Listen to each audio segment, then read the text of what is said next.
हिंदी का page number निकालो 69। निकाल लिया। चलो ये हम पाठ का नाम क्या है, टॉलस्टॉय के घर में। इसके लेखक है राम कुमार। इस पाठ का हम सबसे पहले क्या जानेंगे, शब्दार्थ जानेंगे, ताकि पाठ पढ़ते समय उसको समझते समय दिक्कत नहीं हो।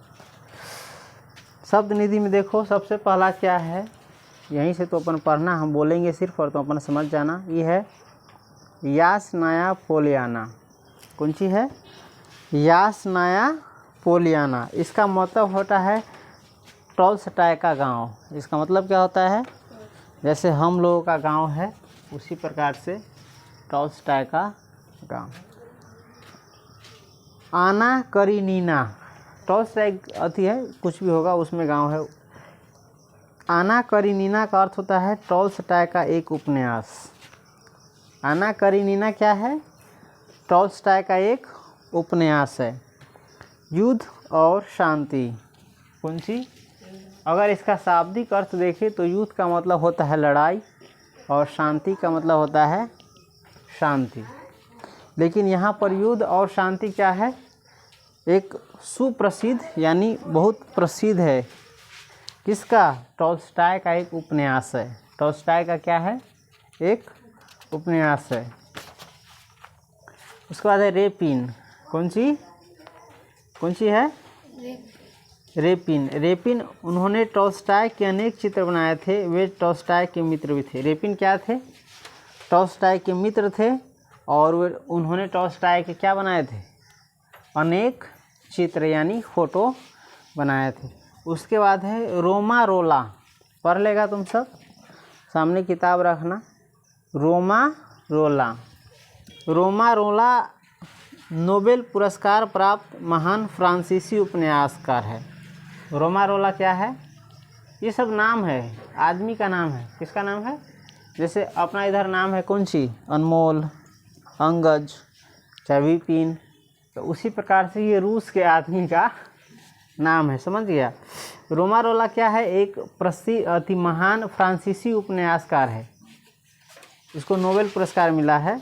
उन्होंने रामकृष्ण परमहंस, गांधी जी और विवेकानंद की जीवनियाँ भी लिखी है। रोमा रोला क्या किया है, रामकृष्ण परमहंस, गांधी जी जानता है ना, और विवेकानंद का क्या लिखा है, जीवनी लिखा है। यानी जीवन के बारे में, जीवनी का मतलब उसके जीवन के बारे में, जीवन में जो संघर्ष होता है, चाहे कोई अच्छे कार्य होता है, चाहे कोई चीज़ होता है, उसके बारे में लिखना। मॉस्को, अच्छे कार्य नहीं, जो आदमी जैसा होता है, उसका जीवन जैसा होता है, उसके बारे में लिखा हुआ रहता है जीवनी में। मॉस्को क्या है, रूस की राजधानी है। मॉस्को क्या है, मास्को लिखा हुआ है। ए अनमोल, मास्को क्या है, रूस की राजधानी है। रूस एगो देश का नाम है, जिस प्रकार से भारत एगो देश का नाम है। भारत देश की राजधानी का नाम क्या है, नई दिल्ली। कौन सी है, नई दिल्ली। तुम लोग नहीं ना बोलता है धियोपुता से नहीं लगा करके, नई दिल्ली, सब ऐसा ही बोलता रहता है। नई दिल्ली नहीं है, नई दिल्ली है। नई माने नयका दिल्ली। कौन दिल्ली, दिल्ली दो गो है, एगो पुरानी दिल्ली है, एगो नई दिल्ली है। तो नई दिल्ली है, नहीं मत पढ़ना ससुरा, समझ के पढ़ना कोई चीज़, अर्थ का अनर्थ हो जाएगा। उसके बाद है मास्को। जान गया क्या है, रूस की दुनिया में सबसे बड़ा देश कौन है, रूस। क्षेत्रफल की दृष्टि से, यानी सबसे ज़्यादा जमीन जगह कौन देश के पास है, रूस के पास। समझ गया। तो मास्को जान गया, वही क्या राजधानी है। आकृति किसे कहते हैं, तस्वीर को। आकृति किसे कहते हैं, तस्वीर को। समन्वय, कौन सी है, समन्वय का अर्थ होता है मेल या सामंजस्य। समन्वय का अर्थ क्या होता है, मेल या सामंजस्य। कहीं भी सामंजस्य से रहो थोड़ा। चलो, इसमें है ना थोड़ा नीचे करके दे दिया, छपाई में थोड़ा मिस्टेक हो गया है ना, इसका अर्थ थोड़ा नीचे दे दिया। अब ये बात दिमाग में रखना। उसके बाद है दृश्य। कौन सी, दृश्य का मतलब होता है सीन। कौन सी, जैसे फिल्म में कोई सीन होता है, फिल्म में सीन नहीं होता, यहाँ भी एक सीन है। सीन में क्या दिख रहा है, हम देख रहे हैं, पर्वत भी क्या है, पहाड़ भी क्या है, इस सब का सीन होता है। सीन माने होता है दृश्य। जो दिखाई पड़ रहा हो वह प्रसंग या परिवेश। जो दिखाई पड़ रहा हो वो प्रसंग या परिवेश। कभी कभी तुम जब पढ़ोगे तो अपने आप आंखों के सामने उसका चित्र बनता रहेगा। जैसे अभी हम जो बोलेंगे उसका चित्र तुम्हारे सामने बन जाएगा। तोता बन गया, जबकि यहाँ है नहीं। पोखर, मछली, है ना।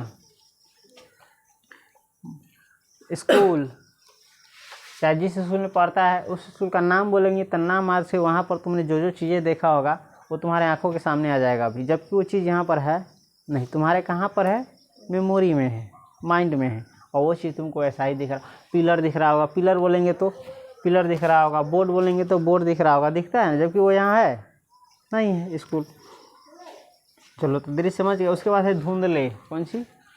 धुंधले का अर्थ होता है अस्पष्ट। कौन सी? जो क्लियर नहीं दिखाई दे। जैसे अति जाड़ा में धुनी लगा रहता है, उसमें देखा है कोई चीज़ क्लियर नहीं दिखाई देता है।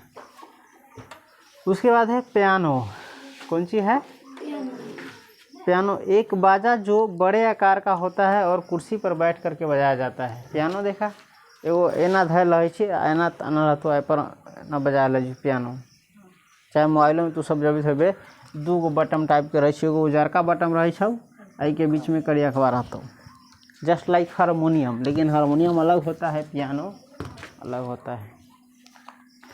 उसके बाद है वायलिन। कौन सी? वायलिन होता है एक तार वाला बाजा। वायलिन क्या है? वो तार वाला बाजा है। उसके बाद है मैंडोलिन। कौन सी? मैंडोलिन। मैंडोलिन देख सकते हैं किताब में, पेज नंबर 70 में हम पढ़ रहे हैं। मैंडोलिन का अर्थ होता है तार वाला एक यूरोपीय बाजा। यूरोप महादेश का एक बाजा होता है। कौन सी? तार वाला, वही। जैसे बांसुरी अपनी सब समझ जाए, बांसुरी भारत के ही। भारत की खासियत है कोई भी ऐसा बाजा बनैलिए नहीं या बनलिए तो हटा दिले जे कान के अच्छा न लगे, चाहे कान के चाहे सम्मान की शांति नष्ट करे।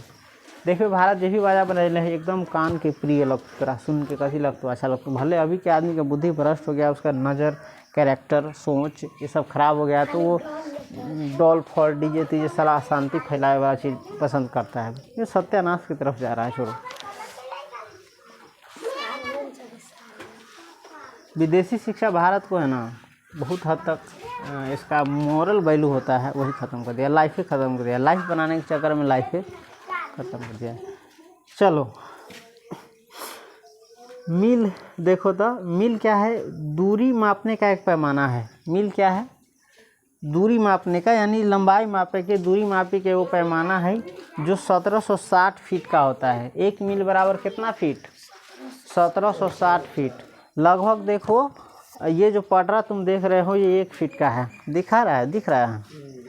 ये पटरा यहाँ 12 इंच को 1 फीट कहते हैं। यहाँ से लेके यहाँ तक ले 1 फीट होलो। तो ऐसा नापे न जमीन, चाहे रोड चाहे सड़क, तो कितना 1760 फीट आगे जेबे तब हो तो ओकरा कहै छै 1 मील। नाप लेबी ना, समझ ले।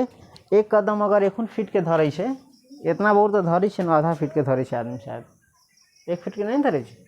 1 फीट के धरबे तो नीचा तो आपके देख ले, आ देख ले ऐसा 1760 कदम धरबे ना एना वाला, तब हेतु तोरा 1 मील चल ले। कितना चल ले? समझ गए? समझा कि नहीं?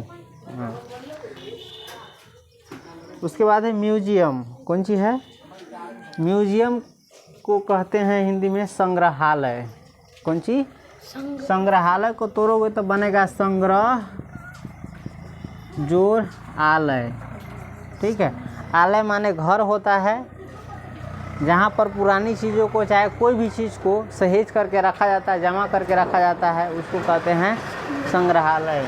संग्रहालय में बहुत सारे महान व्यक्तियों के, चाहे जो बड़े जो गुजर गए हैं, उसका चीज़ रखा रहता है। जैसे म्यूजियम में जाएगा संग्रहालय में तो गांधी जी का बहुत चीज़ रखा होगा, है ना, जहाँ महत्वपूर्ण सामग्री संग्रह कर सुरक्षित रही गई हो। हम गए हैं म्यूजियम में। उसके बाद है आजीवन। कौन सी है? आजीवन का अर्थ होता है जीवन भर। इस प्रकार से टॉलस्टॉय के घर में जो पाठ है उसका शब्दार्थ हम लोग जान लिए। शब्दार्थ तुम लोग याद रखेगा, याद रखना फ़ायदा करेगा। फ़ायदा कभी पढ़ाई में नहीं याद करेगा तो वे जहाँ पढ़ेगा नहीं आएगा, वहाँ फिर फंसेगा। इससे बेहतर है क्या, जो करना है उसको पूरे मन से करो, नहीं करना है सीधा छोड़ दो कि ये उब डूब वाला धंधा मत करो। तो तुम विद्यार्थी लाइफ में हो, पढ़ना है तो बढ़िया से पढ़ो ताकि तुम्हारा समय का, तुम्हारे पैसा का, तुम्हारे धन का क्या हो, सही सदुपयोग हो और ताकि तुम अच्छा बन करके निकल सको।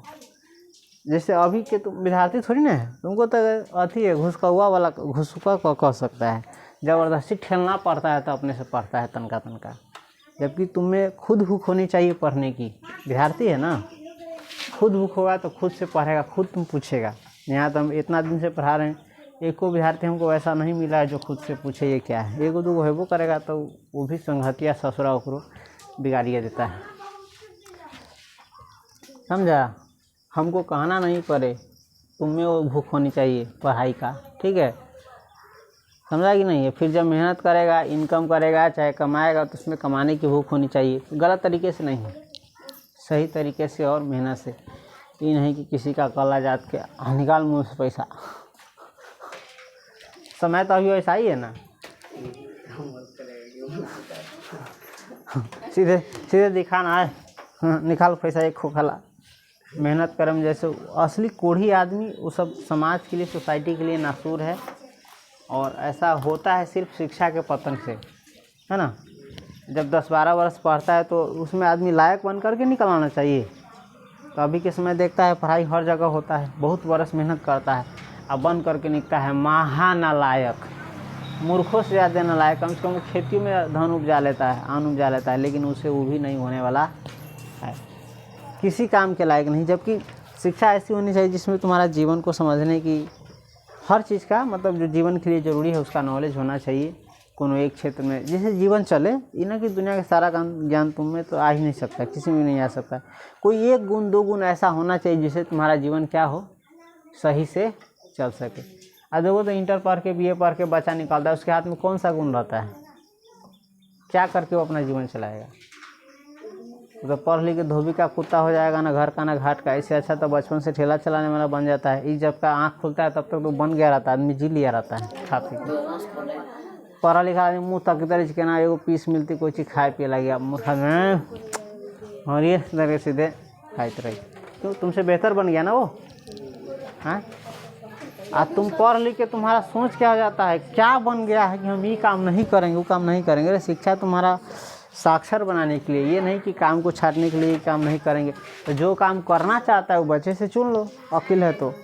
नहीं तो जब तक तुम्हारा जीवन पार हो जाएगा तब तुमको समझ ही में आएगा। जब जीवन पार हो जाएगा तब कहेगा कोई भी काम हम कर लेंगे, लेकिन समय रहेगा तो उसमें बदलाव नहीं करेगा। है हो गया, कुछ सीखता है कि वैसा ही आता है। जीवन तुम जिस प्रकार से सोचता है नहीं चलता है माने तुम्हारा जीवन अभी किस पर है, माता पिता पर है ना। सोचो 5 वर्ष बाद तुम किस पर चलाओगे, कैसे चलाओगे। तुम्हारे हाथ में कोई तो कोई गुण होना चाहिए, कोई गुण है अभियो से। अब गुण तो हजारों है, जैसे जई घर में रहता है ओकरो चलने नहीं देगा सही से, ओकरो सत्यानाश। जई थाली में बैठल छी ओकरे फोड़े के गुण है अभिये से, गुण नहीं अब गुण है।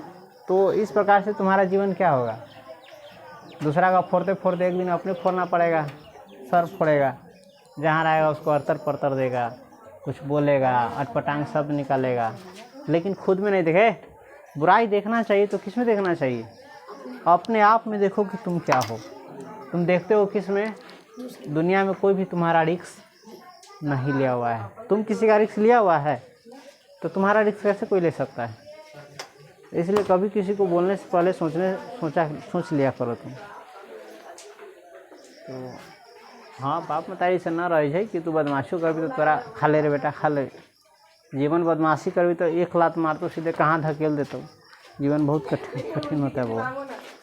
और बाप मतारी को चाहिए कि बेटा को बनाए, बेटी को बनाए थोड़ा स्वावलंबी जानती हैं, आत्मनिर्भर, अपने आप पर निर्भर। अभी किस पर निर्भर हो, माता पर हो, भाई पर हो, चाहे पिता पर हो, चाहे किसी न किसी पर, लेकिन अपने आप पर नहीं हो। दूसरे पर निर्भर, घमंड तुम्हारा होगा कम से कम 7वें आसमान पर कि जे है से हम ही है। अपना मेहनत से तो मुँह में कौरे नहीं डाल पाता है तुम अभी तक ले। तो ये सब तनका धरती पर रहो। धरती जानता है ना, धरती छोड़ करके आसमान में मत उड़ो। चलो आज के लिए इतना ही। धन्यवाद। अच्छा ठीक है।